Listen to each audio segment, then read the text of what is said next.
that Stephanie White is, in fact, trying to turn the Indiana Fever into When Stephanie White walked back through the doors of Gamebridge Fieldhouse as the Indiana Fever's head coach, it felt like destiny. Indiana native, former Purdue star, and the woman who had already led this franchise to the 2015 WNBA Finals. What could go wrong? The hiring was met with universal acclaim. Fans celebrated, analysts praised the move, and even the most skeptical observers nodded in approval. White looked like the perfect addition to a Fever team that had just landed the most hyped rookie in WNBA history. But here we are, and the honeymoon phase is officially over. What started as a dream scenario has devolved into a nightmare, and Fever fans are making their voices heard in ways that would make a buzzer-beater crowd seem quiet. Let's talk about what really broke the camel's back, the DeWanna Bonner situation. White brought in this two-time WNBA champion, this veteran presence who was supposed to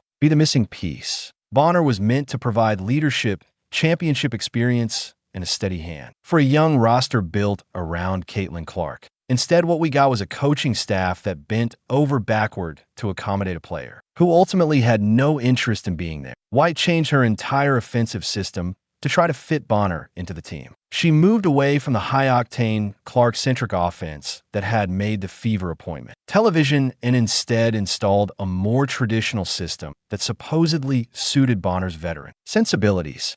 The result? A complete disaster. Bonner started just 3 of her 9 games, averaged a measly 7.1 points per game, and then vanished for personal reasons before ultimately requesting her release. If you are enjoying, please subscribe. But here's where it gets really ugly. Now Stephanie White is stuck playing a system that literally doesn't revolve around Caitlin Clark, the woman who is supposed to be the franchise cornerstone, the generational talent who sells out arenas and breaks television viewership records, is being forced to operate within constraints designed for a player who quit on the team. The numbers don't lie, and they're telling a story that should terrify every Fever fan. Clark is averaging 18.2 points and 8.9 assists per game this season. Solid numbers, but not the MVP caliber performance everyone expected. More concerning is what we're seeing on the court.